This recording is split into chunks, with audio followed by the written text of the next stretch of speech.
gotta wake up to a world that's real. You gotta rise up and make it feel. Life in full measure is more than just pleasure. Wake up and live.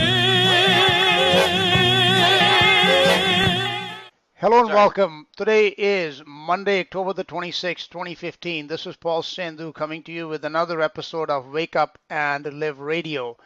I have on the line with me today a popular and repeat guest, Dr. Jim Willie, joining me from down in Costa Rica. Jim Willie has been on my program many times, bringing amazing information that is valued much by my listeners and myself.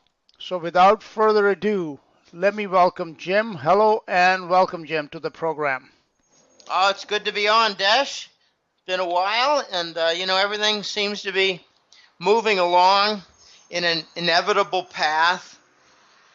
Lots of different individual climax points that I'm noticing, and what I think is the most amazing about this whole global sequence of events is that we're getting every couple weeks, every 3 or 4 weeks, we get a new site that signals the breakdown and contribution toward the global collapse, which on the other side will have the reset. And the reset is a very nebulous and vague term, but kind of a scary concept. But, now I think the big surprising new point is Turkey. So we'll get to that, but okay, it's interesting how there's a new site. So now you're talking about this reset, which of course would involve the U.S. and its position in the world. Okay, so lately, especially with Russia baring its teeth in Syria, etc., do you think that the U.S. is losing its global leadership, especially with the petrodollar being under massive attack, and the U.S. military seems to be in retreat? Absolutely. It's unmistakable what's going on. We've got a retreat of many U.S. military elements in the Middle East. And, I don't like getting into a lot of military concepts like this weapon, that weapon, superiority, and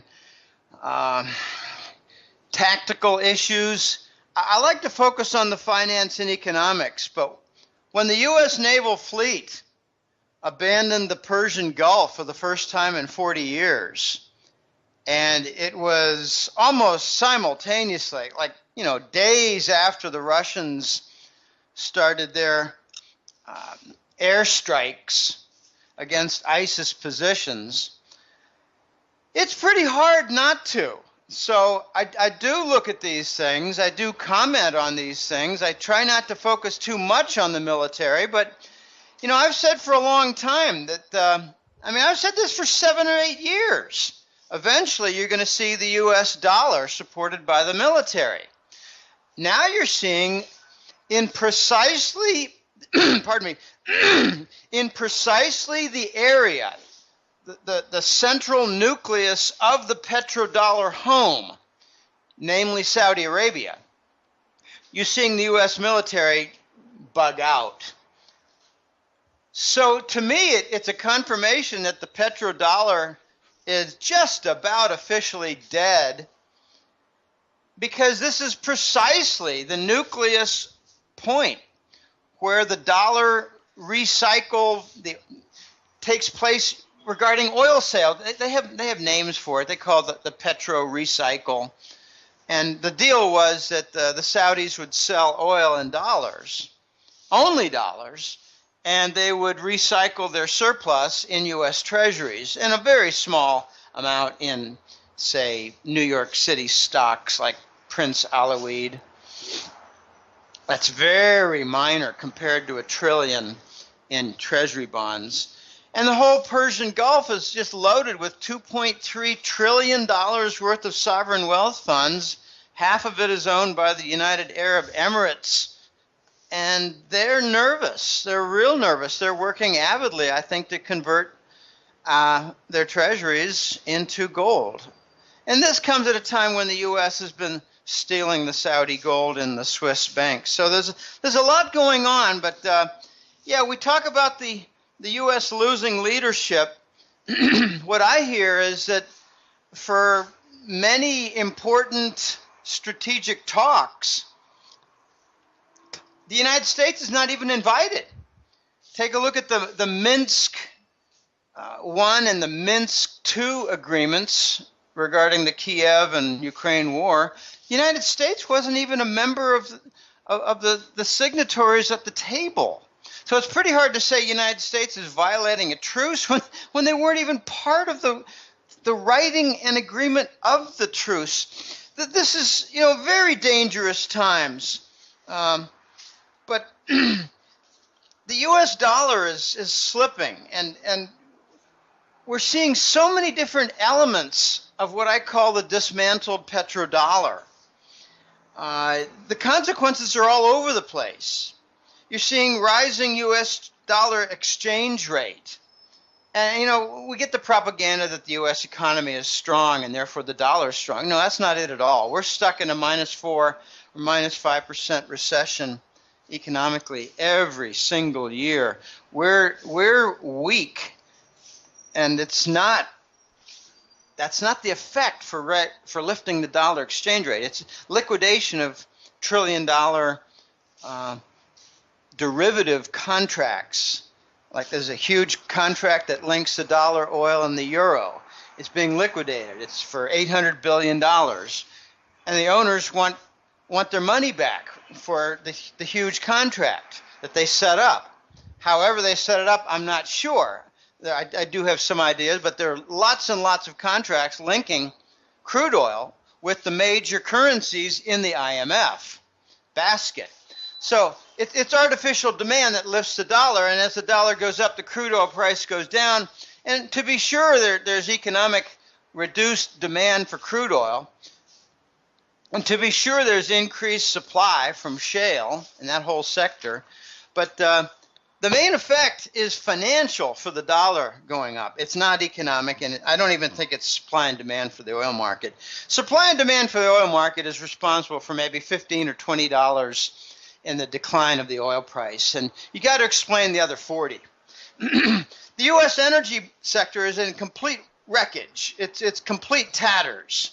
I mean, I heard reports 4 or 5 months ago that the Rockefeller family has sold 80% of their energy assets. Really? So even they're getting out of the energy sector. So that's amazing. Export trade. We got the absolute clowns making statements out of the U.S. Treasury Department, speaking on behalf of the U.S. government, and they say the strong dollar is good for a U.S. economy. No, it's not. You've got something like 200,000 empty containers leaving the Los Angeles area port facilities. This is a gigantic rise of empty containers. So now you can't just say that the United States' chief exports are weapons, toxic bonds, and diabetes. You have to add empty containers. So what you're saying, Jim, is yes, we're exporting air. So basically, these containers are coming filled with goods from China, and they used to go back filled with something back towards the east, but now you're saying they're just shipping them back empty because there's nothing to export. Yes, and I've been looking into, well, what exactly did the U.S. not just China, but the Pacific Rim, Singapore, Taiwan, Korea, that whole area, the Right. Pacific Rim. I've been looking into, well, what exactly did the United States export? What was the reverse traffic? And it was scrap plastic, scrap metal, and scrap paper. Right, yeah. Cardboard. This is evidence of a third world characteristic. So So they're anyway, they're not shipping like minerals and metals or anything like that, just scrap. well, to be sure, there was some, but not in the containers. Right. In the open barges, the Yes. big vessels, They would contain things like coal, cement, lumber, but less so from the United States. The containers, scrap metal, scrap paper, scrap plastic. This is pathetic. So that means that the trade deficit must be going up then. Yes, it is. It's up toward like $50 billion a month. Makes sense. You know, this is very dangerous for when the United States must produce its own domestic currency for its own usage and nothing more, not an international dollar, a domestic, what I call the Scheisse dollar. Because you've got $50 billion a month in imbalances that must be addressed. How is it usually addressed? With a massive devaluation. That's how. Right. Okay. So there's another side to this U.S. military and U.S. leadership fading. And I got to mention it because it's so important. I just don't want to dwell on it much here. The Russians have gone in to the Syria area and are obliterating through airstrikes, and they've promised to increase by a factor of 3 in the last few days. They're hitting the ISIS targets. This is the Islamic State and Islamic State of the Levant, ISIS, ISIL, whatever you want to call it. Islamic State is probably just fine. Islamic Caliphate is another name for it. And there's duplicity here. The U.S. military maintained a long list of targets, but we never attacked them. And the reason is simple, because they are from the United States. They're supported, created, funded, trained, supplied, everything. And we never hit the targets. So the Russians just took the list and slammed the targets. And it's becoming quite clear that the Russian Foreign Minister Lavrov made a statement that the U.S. created the ISIS guerrillas. They created the whole concept. And, I've got kind of the reason why. The reason why is kind of simple. The U.S. was frustrated with the Iraqi parliament because it was 2/3 Shiite. So we got out of town. The U.S. military left. And before you know it, the vacuum was filled with ISIS, which is narcotics-funded guerrilla mercenaries. And this is all becoming very ugly and very plain, and you're seeing some almost laughable new language used in the U.S. press. They're calling them anti-royal, anti-Assad, anti-Damascus troops. It's ISIS. They're trying to remove the word ISIS from the U.S. press. So the U.S. is getting caught being a main supplier and creator of the terror organization. Just like they did with Al-Qaeda. Yeah, ISIS is Al-Qaeda. Okay. Makes sense. So I don't like to get into that too much because it's not finance, economics, but when you start to see the U.S. retreat in a military sense from the defense of the dollar, then it does become a financial factor in the mix. So we're starting to see not just U.S. military defense of the dollar, we're starting to see the opposite, U.S. moving away. And I haven't gotten into anything about, tactical superiority of the Russian military versus the U.S. I'm a loyal U.S. citizen who's very angry about what's been happening in the last 15 years, ever since 2001. Just put it that way. I'd like to see things restored. But, we like to beat our chests and say, we're the exceptional nation, we're the best in everything, we're the best in technology, we're the best in warfare, we're the best in finance, we're the best in sports, we're the best in movies, we're the best in technology. We're not. We're not. We're challenged in almost all of the above, and we're not first in a couple of very important things that were made evident in April of 2014 in the Black Sea, and the people at the Pentagon know exactly what I'm talking about. That some ship was disabled from what I have read. So USS Donald Cook. Donald Cook was cooked with some kind of high-tech energy weaponry, from what I understand. Well, their targeting systems were disabled. Right. The Aegis targeting system, Aegis defense and targeting system, was completely disabled. And there's lots of stories about how the Russians have been able to do that. So I think that's part of the reason that the U.S. got out of the Persian Gulf. And another reason was that the Russians sent some cruise missiles all the way from the Caspian Sea to hit Syrian targets. We're talking 1,500 miles or more away. That took the U.S. completely off guard. So it seems like the Russians are using the Syrian little theater as an opportunity, like a showcase. Could I add, or my observation for this would be that if the Russians were not confident that they are able to have some sort of superiority over the U.S. military might, I doubt that they would have actually stepped into the Syrian theater. Exactly. And I think it's a showcase for a few different important pointed features. And one is the small ship base as cruise missile launch point. The U.S. didn't know that the Russians had that. So all of a sudden, the U.S. figured and concluded, our fleet in the Persian Gulf is at risk. We better leave. Now, I think it's more than that. I think they had difficulty in getting refueled. Well, that's a big story which has not really played out in the media here about the fleet leaving the Persian Gulf. As far as I can remember, in my lifetime, that has never happened. So this must be. No, it's been over 40 years. Right. So to me, it's like the sentry has left the station, which has been important for fortifying the petrodollar.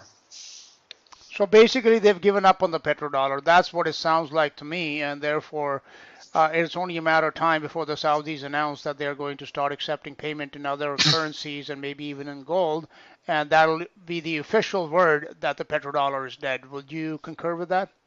Yeah, in fact, I'd like to package it in a slightly different way. We've got a race on for which will happen first. That the Saudis accept non-dollar oil payment or the House of Saud falls. Now, I did see, Jim, this is, we're kind of extending this topic a little bit, but why not? It's important. That I read on Russia Today about these high-level meetings that have taken place between Putin and some of the Saudi, top officials.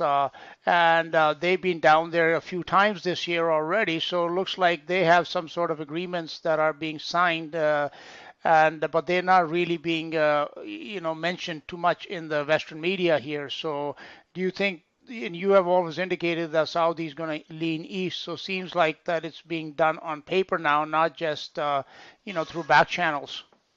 They might not just lean east. They might have a fall of the House of Saud, and the new regime is leaning east. Okay. That's how big it is. Right. You don't have a 40-year relationship, and all of a sudden they say, we've been dancing with you, Washington, for a long time. We think we'd like to dance with that sexy little Russian. Mm-hmm. No, it doesn't work that way. Right. What you have is the entire structure falls down, and a new structure takes its place. It's called a divorce. Yes. That's what's coming, and we're seeing these meetings. He's even getting a new little acronym, MBS. And when I saw capital M, little b, capital S, I was thinking, wait a minute, mortgage-backed security? No. This is Mohammed bin Salman. Okay. Yep. He's the crown prince. Right. He's the son of King Salman, who's got dementia and has not been doing his job lately. So, in addition to the fall, no, I shouldn't say in addition. One of the ripe factors for the fall of the House of Saud is the king is senile. And Yes. he's not reporting to the office.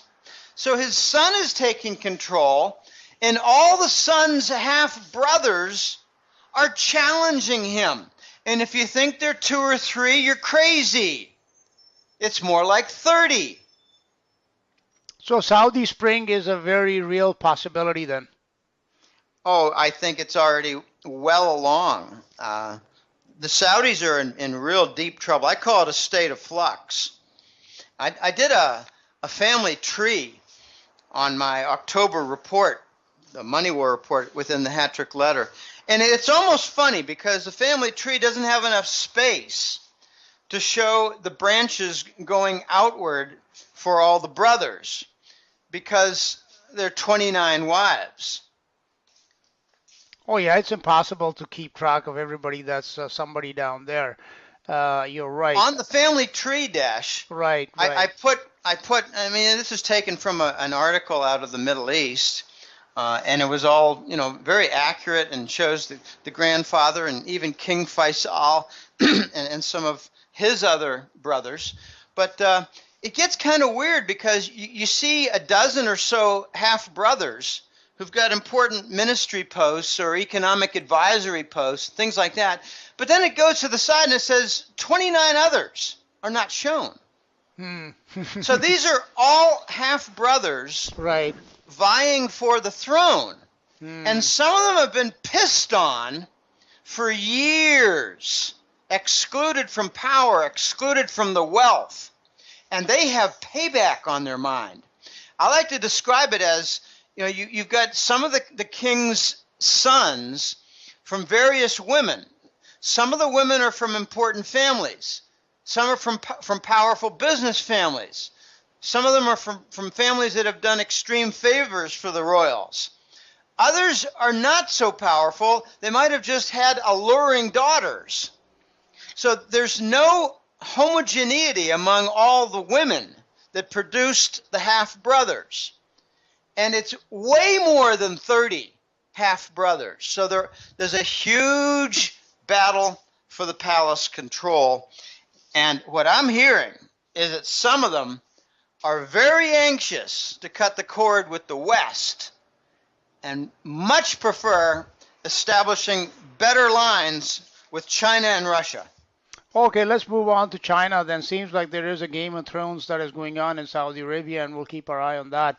Now, we've talked about Russia and its military might and its neighbor is, of course, China, which is probably the most important player in the economic and even financial realm now. So what is happening? I keep reading in the Western press that, China's economy is in trouble. Everything is basically falling apart, and they have done like 6 rate cuts this year. But on the other side, it seems like the renminbi has almost achieved the reserve currency status, and it's international. It's being seeded internationally. Its renminbi hubs are opening up all around the globe. So, what information do you have for us on the China front? Okay, I'm going to keep this pretty much financial because there's so much to discuss on the financial side that it's exciting. The changes are exciting and they're very encouraging. To begin with, we must move away from the dollar. It reminds me of my old digital days in the 1980s when the U.S. and much of Europe and Asia was dominated by IBM, followed by digital. And we had a saying. We said, we must move away from the VAX. The VAX was a type of computer. The VAX. Move away from the VAX as quickly as possible, but don't run, walk fast. And the United States has not been moving away from the dollar toward the gold standard. We've not been doing anything. We've been defending to the death. And now we're facing the death. But what's happening is a lot of RMB, I call it RMB. It stands for renminbi. It means people's money in the Chinese language.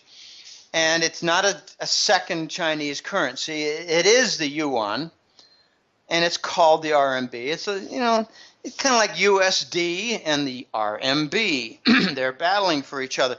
But I stick with the financial aspects of it because there's so much to discuss, and I like to stick with finance and economics with the newsletter rather than military and hostility. Oh, can I interrupt you for 1 second, Jim?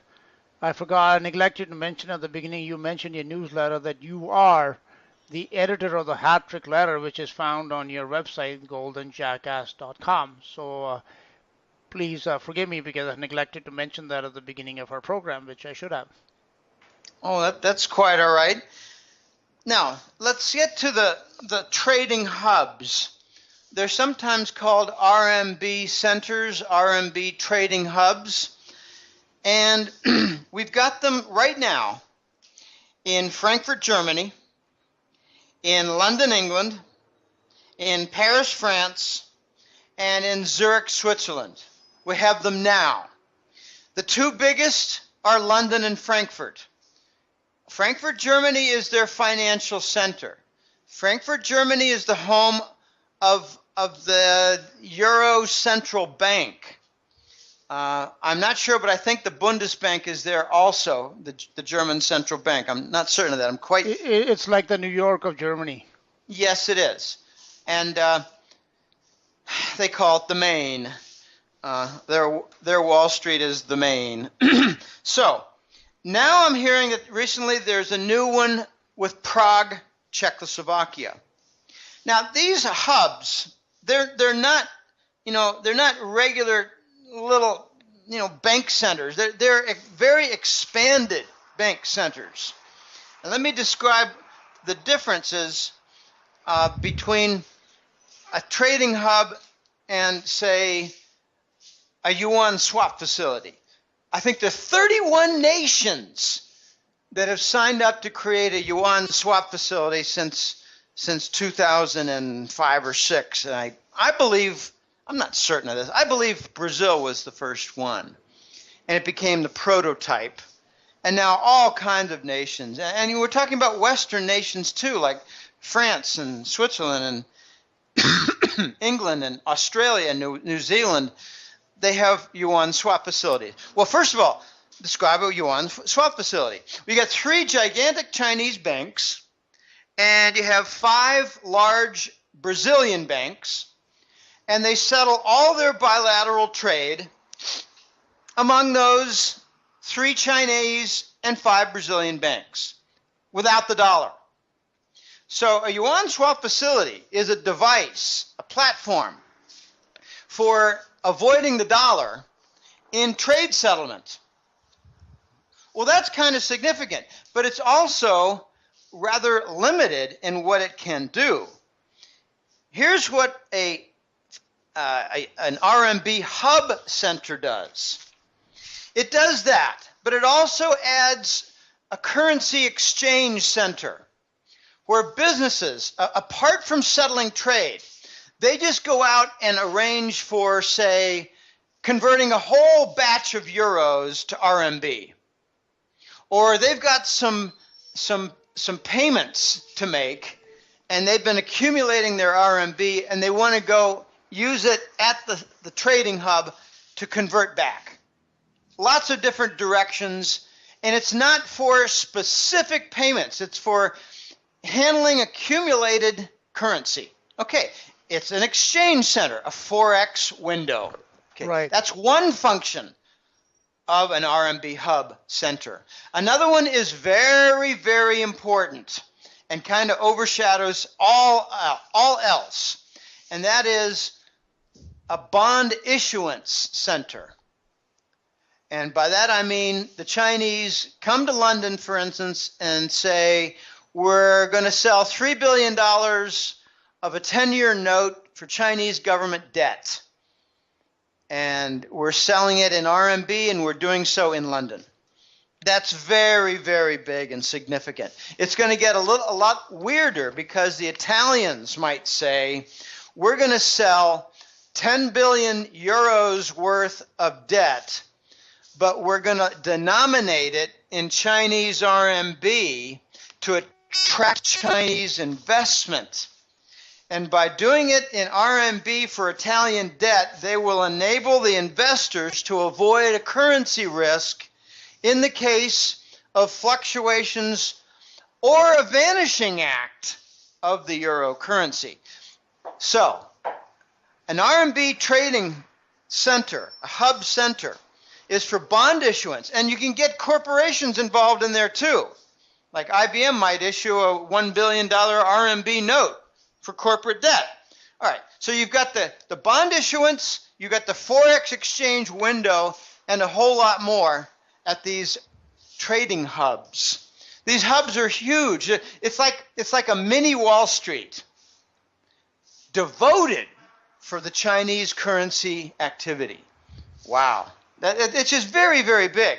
So a lot of these big items are coming, and I agree with you, and I've been saying this for months. The big tipping point is going to come when the Saudis and the Gulf Emirates. When you think of Gulf Emirates, think immediately of the UAE. UAE has gigantic oil deposits, massive oil revenue from production, and not a very big population. So unlike the Saudis, they have a bigger savings account. So when the Saudis and the Gulf Emirates, led by UAE, announce that they will take RMB for oil sales, to me, that's the death sentence for the dollar. It's the complete wreckage, the headache ball, knocking down the petrodollar building and whatever is left of its foundation. That's a game over signal. And it's coming. I think when you're seeing Mohammed bin Salman, MBS, going to the Kremlin, and some of the pictures tell 1,000 words. It's like a sheepish 30-year-old man talking to the warden in Vladimir Putin, and Vladimir Putin is looking like, full confidence, and MBS, the poor crown prince, is thinking, are they going to cut my head off back in Riyadh? Maybe I need a better ally with this guy, the president of Russia. Oh, we got very big events coming. And I think the Persian Gulf, the Gulf Emirate nations, I think they're going to play a very big, important role. It gets extremely complicated when you drag in ISIS, which has a lot of Saudi guerrillas involved. They're coming back home. They're abandoning and deserting their posts in Syria, heading into Jordan, and going to come in through the back door into Saudi Arabia. You got also the war going very badly for the Saudis in Yemen, where all the U.S. ammunition depots and the embassy for the United States was overrun. And now you got 1 million guerrillas from Yemen on the Saudi border, and they're supported by Iran. I mean, you could actually make an argument that the Yemen war is a proxy war of Iran versus Saudi Arabia. So there's a lot going on here. Who's going to win that one? Yeah, for sure. The Saudis are not going to win. That's why I'm putting my money, Desh, on the fall of the House of Saud. I would agree with you. By the way, Jim, did you see that story about the Queen giving the Chinese leader tours of Buckingham Palace and everything? So this idea that London is courting, the Chinese to become a major renminbi hub is certainly true if the Queen's getting involved in it too. Yeah, I think the Queen is a bit of a figurehead anymore, much less important figurehead than she's ever been before. I think she's being permitted to live out her reign because there's so few years left.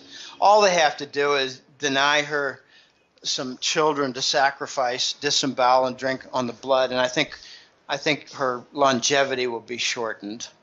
No, but I mean even symbolic. But basically sucking up to the Chinese and just the treatment that they were given, it shows the importance of China to the Western world. Absolutely.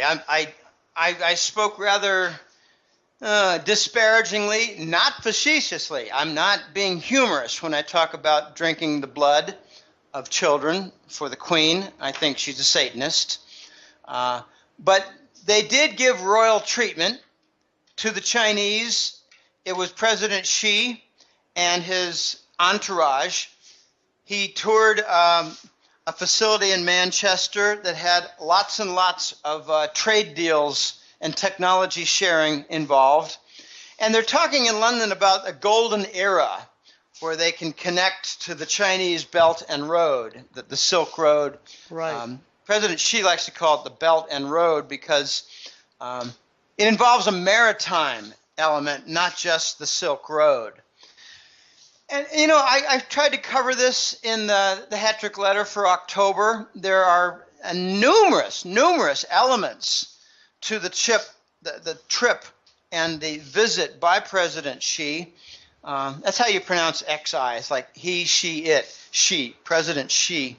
And it had a lot of different sides, and I think they're sucking up to the Chinese.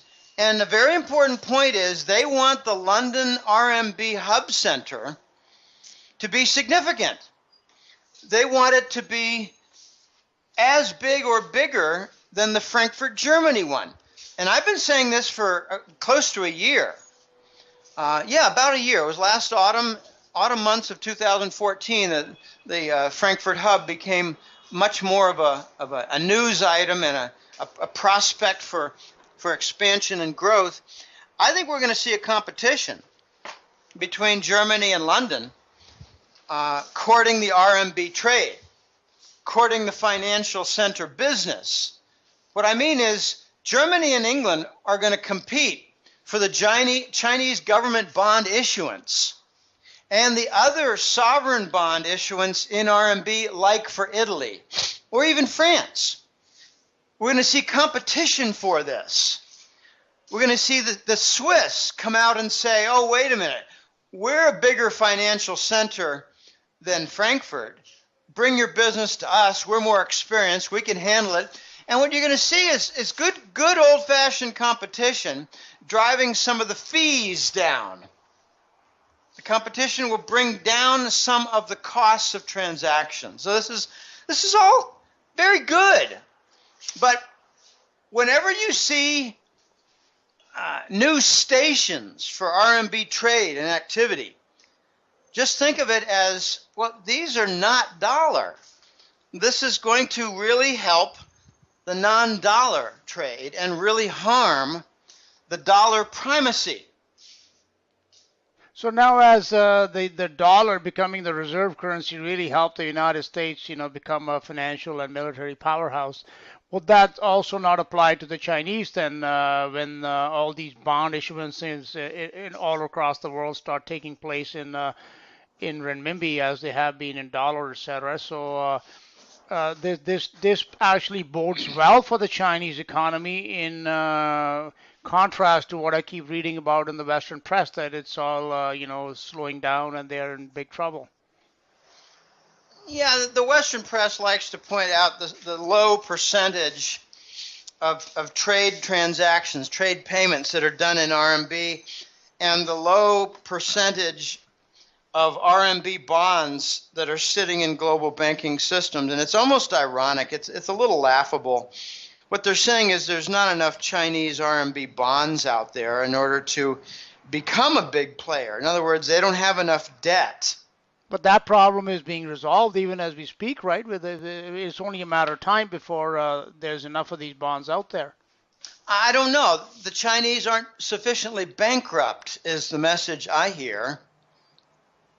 The Chinese don't have enough RMB bond volume out there to fill out the world bank systems, whereas the U.S. is sufficiently bankrupt to have gigantic multi-trillion-dollar volume to fill up the banking systems. In other words, we equate brokenness and indebtedness with strength financially.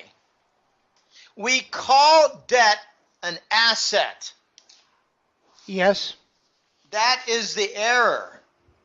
And it's like the huge anchor that's going to crash through the platforms and sink the USS Dollar, the ship. We do have these avenues set up. I think before long, it could even be next month, the IMF, the International Monetary Fund, is going to announce that the RMB is going to be included. And then there are a couple of bank analysts out there. One of them was from Standard Chartered. And he actually said, look for about $1 trillion worth of Chinese RMB bonds to enter the Western banking system in the following months after the IMF gives the permission to include it. It won't just be the dollar, euro, pound, and yen. Add in the Chinese RMB, and you can't have all these banks add new RMB bonds without getting rid of other bonds to make room for the Chinese bonds. In other words, you're going to see some diversification out of the dollar. The dollar's a major piece. Yeah, the dollar is the biggest component, so it makes sense that most of the departure will be in the form of dollars, not say the yen or the euro. Yes. All right. Well, again, these things you've been speaking about for a while, Jim, and they are happening now. So my hat off to you, Mr. Hat-Trick Letter, and let's talk now about what it means for the U.S. And its the dollar and its position and role in the world. Now, you covered this in our last program, something to the effect about that the U.S. Treasury bond, this whole facade is cracking and, crumbling. Can you please elaborate that, and has much happened in that area since the last time we spoke? Well, last time we spoke, I talked about the failures to deliver of Treasury bonds that were about $40 billion a day. And do some simple math, and you come up with about $1 trillion a month in hidden QE from failures to deliver using the reverse repo window. I was guessing, just based on what's missing here. You've got failures to deliver of about $1 trillion per month. Where's the other side to that? And I concluded with a good deal of confidence that the other side of that was the reverse repo window, with the Fed shoving money into the Wall Street banks under the cover of failures to deliver. In other words, the Wall Street banks were naked shorting U.S. Treasury bonds, which means they were selling bonds that they did not own, right, in order to get $1 trillion a month. Okay. Now what we're seeing was confirmation of my, I love the word conjecture. Conjecture makes guessing sound so much more scientific. But I was putting forth the hypothesis that they were using the reverse repo window to conceal $1 trillion a month in slush money, hidden quantitative easing, hidden QE, so that the public wouldn't say, wait a minute, you're printing $1 trillion a month? I thought you said it was only 40 billion. No, it's 20 to 30 times what they publicly admit to. QE is over $1 trillion a month. This is major African Zimbabwe-style monetary policy. All right, here comes the confirmation. The Fed, U.S. Federal Reserve, they've got a tracking. I don't know what exactly to call it. They follow a certain series, and they track the reverse repo volume. And it's suddenly up $2 trillion in the last couple of months. There's your confirmation. And then we've got a chart. It's straight from the Federal Reserve. This is not a poppycock source. They're admitting to their $1 trillion a month volume in hidden QE. Okay, it's on the Federal Reserve websites. I show it in the Hat-Trick Letter with some graphs. Hats off to Mike Maloney. He's an intrepid analyst out there. He's been on the same thing that I've been on. Okay, I'm not alone here. Sometimes I feel like a lone voice in the wind, but I'm not. There's several other guys out there who are on top of this situation. So we're getting to the point now where it's becoming very obvious that the US dollar is being supported by $1 trillion per month illicit support. It just can't stand. You've got numerous countries dumping treasuries now. Just for instance, China, 100 billion in July, 100 billion in August, 50 billion in September. These are round numbers. 250 billion in 3 months, and wouldn't you expect the 10-year yield to zoom up toward 4 and 5%? No, it's stuck at a very managed 2%. It's in a range between 1.9 and 2.2% right now. And I think it's going to challenge the 2.0 and go down because the Fed did their second taper talk bullshit exercise in the last couple months and pretty well let it be known that there's not going to be a rate hike. And they did the same kind of bluff in the summer of 2013. I called it a bunch of rat shit bullshit propaganda. And it was one of the easiest calls I've ever made.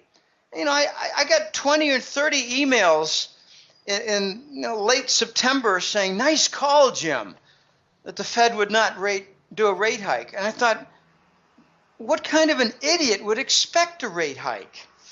We're way past the logical requirement to do a rate hike in order to get back to normalcy. We're not going back to normalcy. We're going to debt default.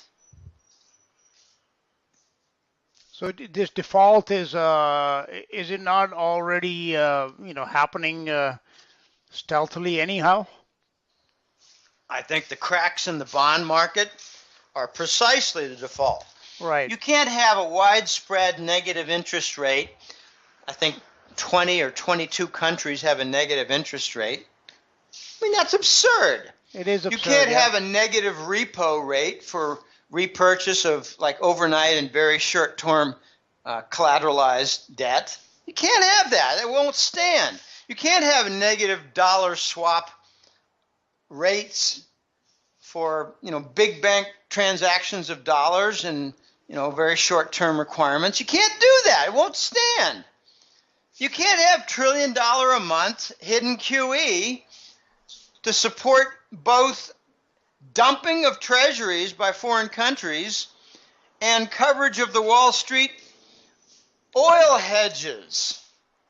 Because the oil hedges were put on a year ago when the oil price was around 100 and now we're around 50, just for round argument here, from 100 to 50. So the Wall Street banks absorbed all that risk. So they've got $1 trillion losses all over the place. That was even reported on Bloomberg. They were talking about it, like how these defaults are starting, and that's the word they use, that they're starting, and they expect more to come.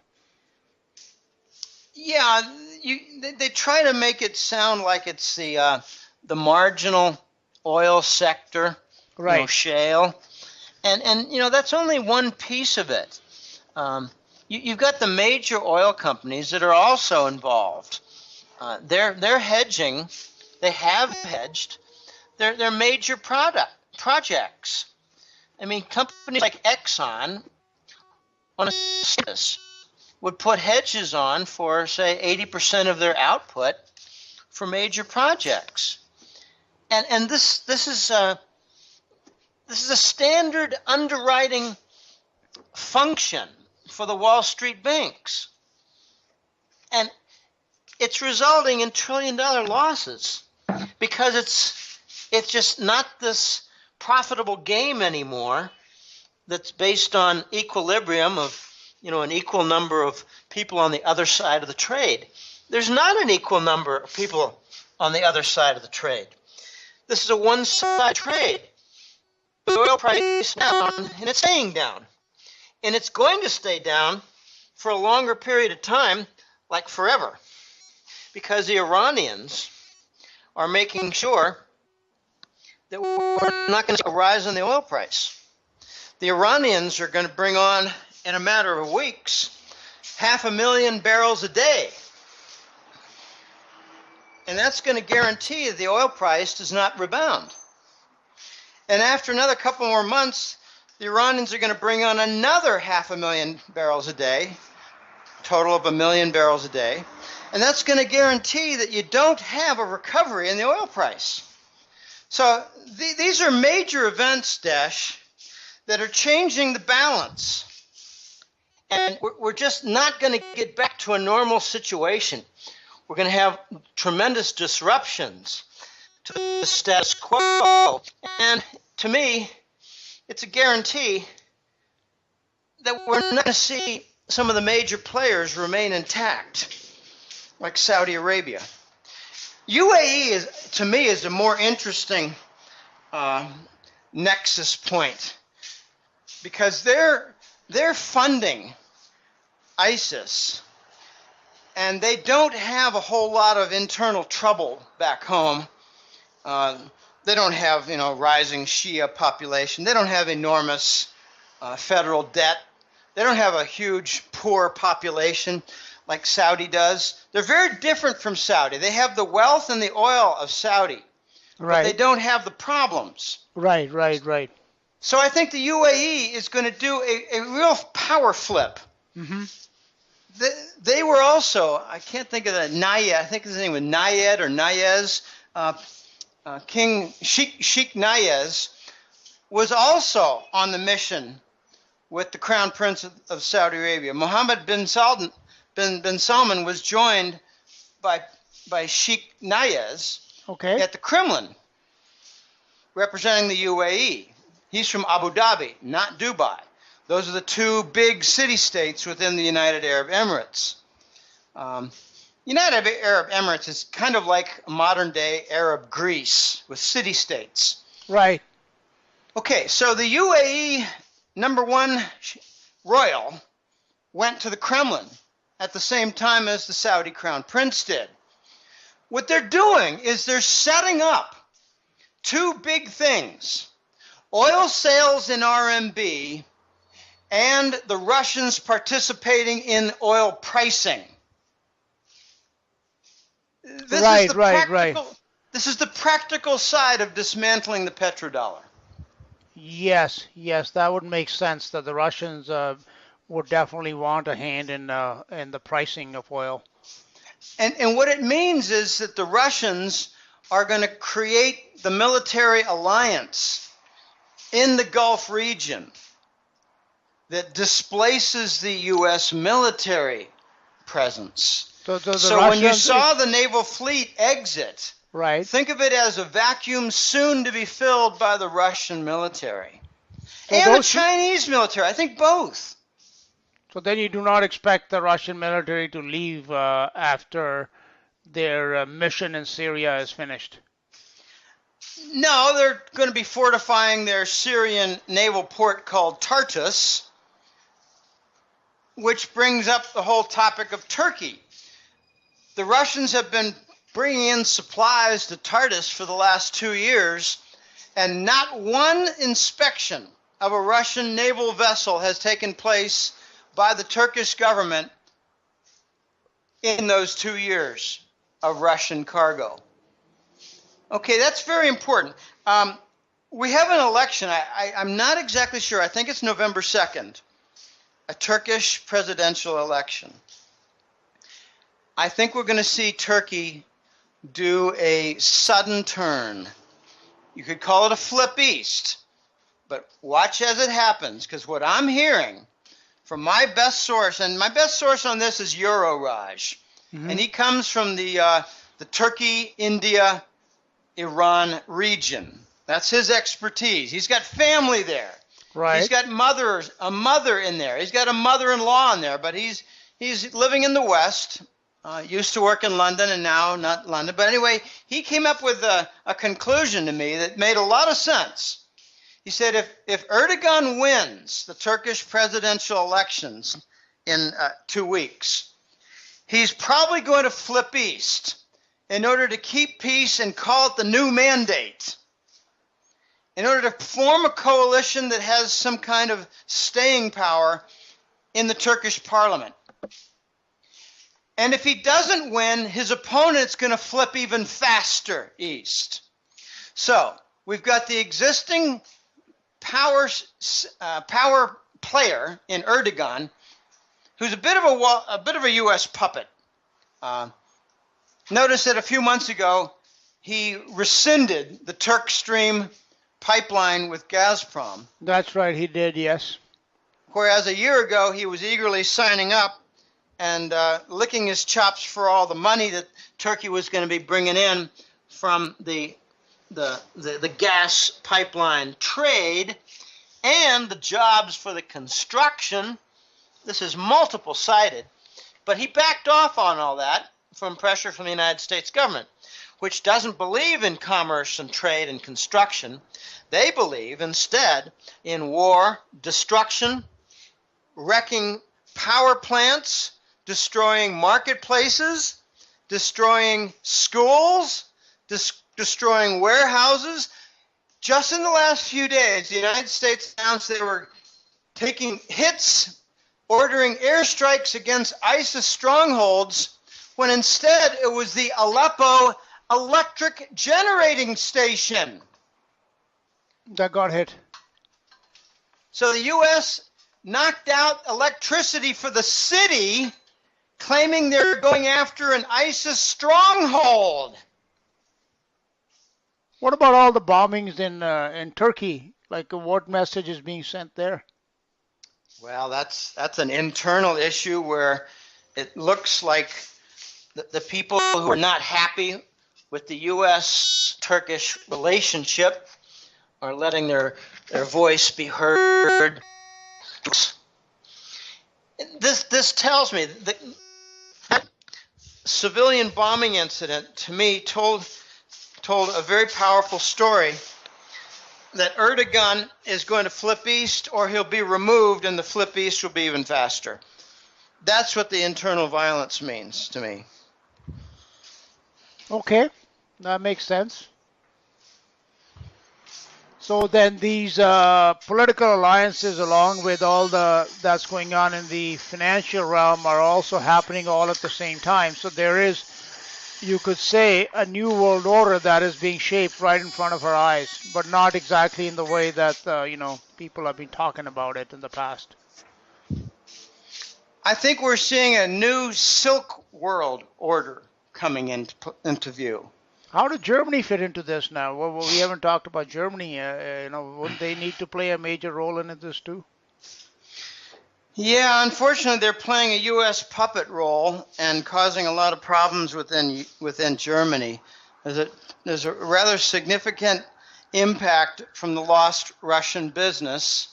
I've mentioned before a few times that there are 3,000 to 5,000 German businesses inside Russia with, actual presence from contracts and delivery and things like that. I noticed something really important. Two big events, one symbolic and one more nuts and bolts. There's a German author, and it's a woman, and she has an expertise regarding more Eastern German issues. And let me see if I can come up with it. I can't think of her name. There's a symbolic and there's an actual writer. Okay, her name is Gabriele Krohn-Schmalz. Gabriele Krohn-Schmalz is a German broadcast journalist and author with an academic background in Eastern European history and political science. She's the author of several books on Russia and currently works as a freelance journalist. She's highly recognized and renowned intellectual and a public figure. The scene was a recent launch in Hanover, Germany, of her book entitled Understanding Russia, the Battle for the Ukraine and Arrogance of the West. Okay, this Krohn-Schmalz woman is acting kind of like a lightning rod for opposition of the current U.S.-led policy shoved down the German political throats. she's a lightning rod for opposition of things like editing out in the journalism of Germany anything that says something positive about Russia and negative about Washington. So we have extreme censorship in Germany right now, and a lot of opposition to it growing right now. Okay, that's the actual lightning rod issue going on. When you have a major, it's like kind of like John Kenneth Galbraith coming out, or James Grant coming out and saying, we don't like all this propaganda that's negative about China or whatever. Right. Major intellectual, journalists, and literary, financial, political figures are now stepping forward in Germany saying, this is enough. We're hurting the German state by following the American path. The Russian sanctions aren't doing us any good. The Russian sanctions are up for renewal in a matter of a couple months.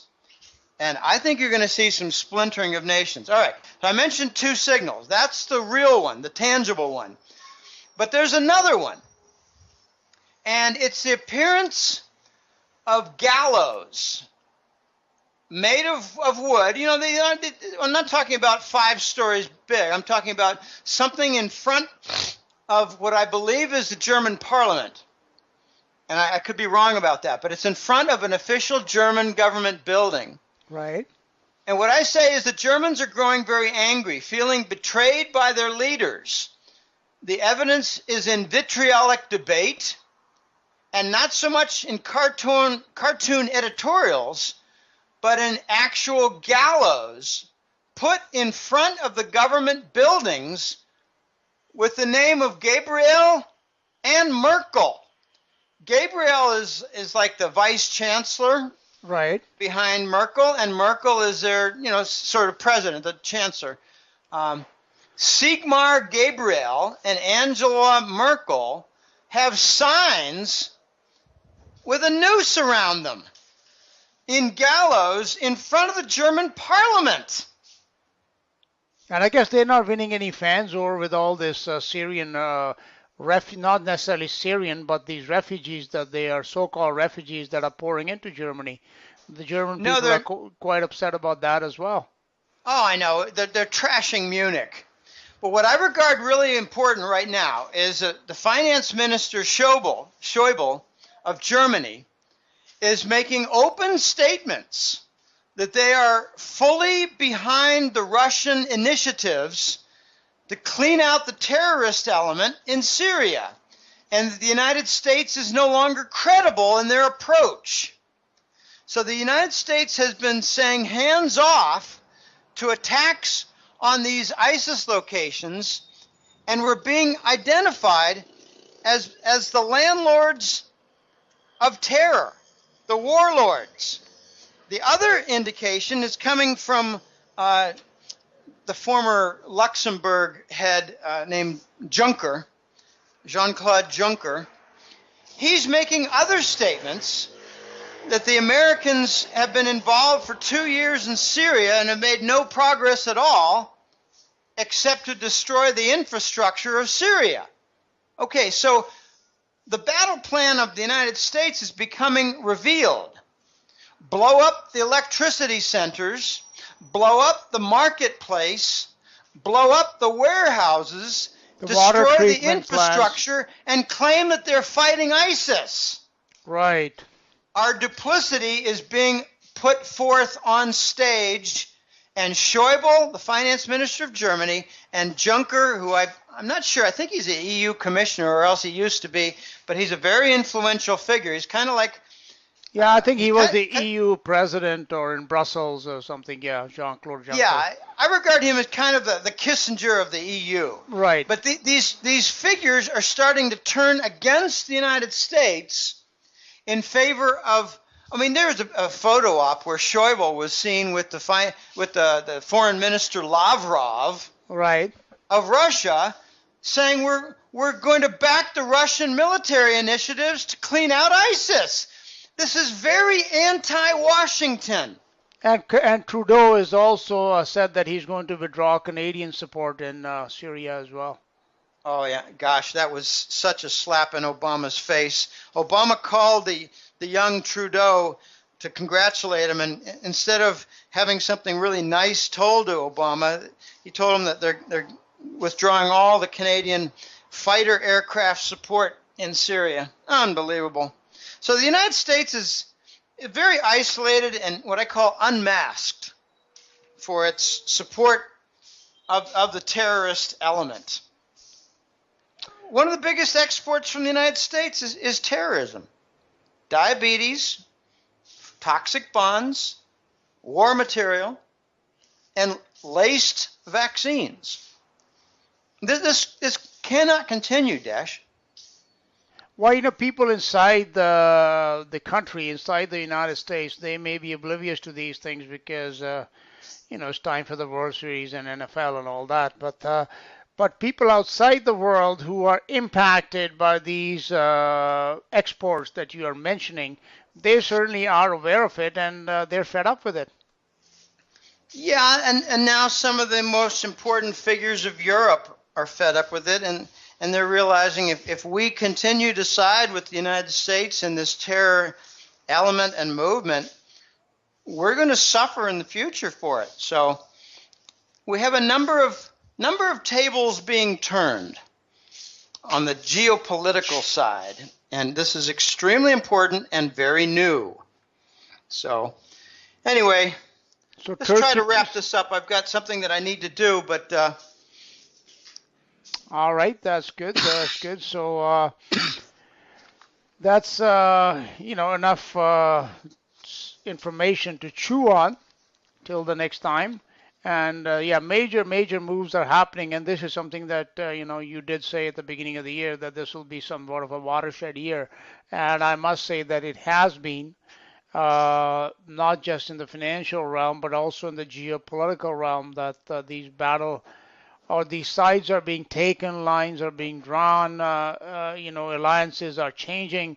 So the world is in a very big state of flux at this moment, and where it will all settle and how the future will shape up, we can conjecture, like you said, but we'll have to wait and see. But I think we won't have to wait long till the consequences of all that is going on becomes apparent in the coming year. Even I would say in 2016 probably will be an even more volatile year than 2015. So would you like to make some projections going into the new year? Not really, except wider understanding that the dollar must be replaced in global trade and global banking. The dollar is going to be recognized as on the way out. I call it the King Dollar reign of terror is coming to an end.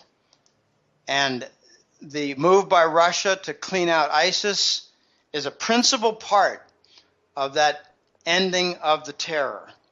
The war on terrorism by the United States is a war and export of terrorism. So that's all being laid out in the open, and I think by early next year it'll be quite clear that the dollar is on the way out, and the RMB will be kind of a transition tool toward the eventual gold standard. I like to point out 4 pivot points for change. You can call it tilting east, or you can call it disruptions, whatever you want. But Saudi Arabia, Turkey, Germany, and Britain. They're all going to be important stories.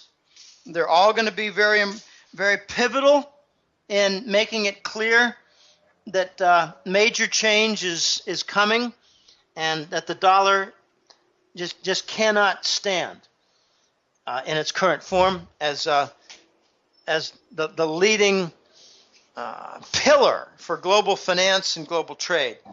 I look for the RMB to make gigantic strides in the next few months, more so in banking reserve systems than in trade. But as soon as you see the Gulf Emirates accept RMB for oil, you're going to see a quantum giant leap in trade settlement share for the RMB. And then you're going to have a race on for both the banking reserves and trade settlement. And RMB is going to make giant moves, and the dollar is going to make big, big moves down. So that's what to expect in the next year. Pardon me. It's going to be interesting. It's going to be exciting. And, the risk is there that the leaders in Washington are just not going to permit a peaceful transition, and they're going to do their dead level best to destroy the world economy and the world financial system just because they can't control it. That's the risk. Yeah, that's a real risk, that also may play into the depopulation agenda and all the other things that are going on simultaneously. So again, but yes, you're right that the dollar has been such a giant that you can't take it down in one shot. So all these little things have been happening behind the scenes. The little toes have been cut off one at a time, and we see that happening for the last couple of years, and on a growing scale. So that's why what you have said today is that all these RMB hubs have sprung up, and these are all in preparation for the time when the dollar will no longer be the reserve currency. It may still continue to be a reserve currency, but it will not be the predominant one as it has been these past 40 or so years. It's both the reserve systems for banking and the trade payment systems for commerce. Those right. two. And they're two sides of the same table. Very important for both. And the dollar is going to be fading on both sides of that table. It already is. It already is, I would say, yes. Yeah. All right, Jim. Well, before you go, please go ahead and share your contact information, your website, and information about your great newsletter, the Hat Trick Letter. Okay, I'll be very brief. It's www.goldenjackass.com. The Hat Trick Letter has been in force for 11 and a half years now. It's very exciting. We're in climax time now. So it's both exhausting and exciting at the same time. There's a free area to the website. Go to the main web page and you can see a lot of interviews like this and pretty much one public article per month. I didn't do one last month. I was under the weather, getting over a flu, but I got over it, finished my work, and everything's back to normal again. But I hope people, after a little bit of browsing, can sign up for the Hat Trick newsletter. Some of the nicest compliments I get are, I was a subscriber and a client for a couple of years, way back in 2009, 2012, and I came back and I really missed it. I like hearing that. And I also like hearing that, I was a follower of your work and did a lot of browsing around and listened to the free interviews and read your public articles, and I just figured I wouldn't sign up for the newsletter, but finally I did, and I'm realizing, oh gosh, I should have done this a long time ago. I love hearing stuff like that. So I hope people can go to the goldenjackass.com website and take a look around and sign up for the newsletter. I don't think you'll be disappointed. So it's a pleasure being on again, Dash, and we always have a good discussion. We sometimes have a lot of fun. So it was a pleasure being on, and I thank you for having me, and good luck to all for a turbulent next few months. Likewise, Jim, thank you for coming on. Thank you for taking the time to talk to me and my listeners. And it's always a pleasure to have you on as a guest. Your information is, second to none, and I really do value it, as do all the listeners. So, my friend, you have a great day down there, and we'll be talking to you in the very near future, I'm sure. Okay, excellent. Thanks for having me on. Bye now. Bye.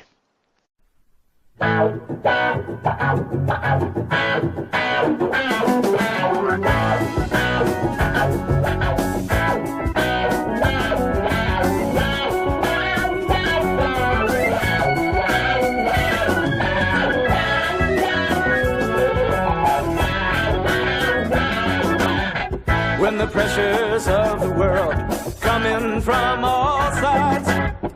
What is it that you do? Do you run and hide? Do you run and hide?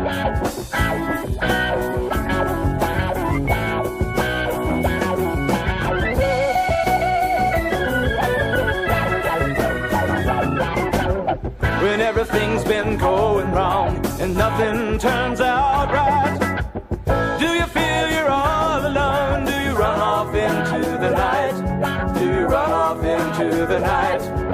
Jesus wants to help you.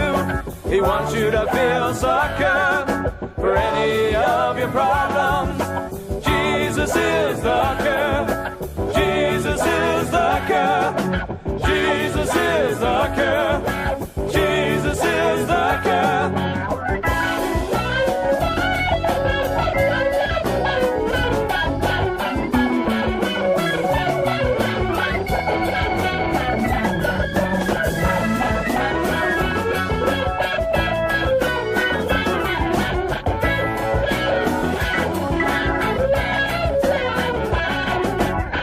When you look inside yourself, do you like what you see? Or is there something missing that would make your life complete? That would make your life complete.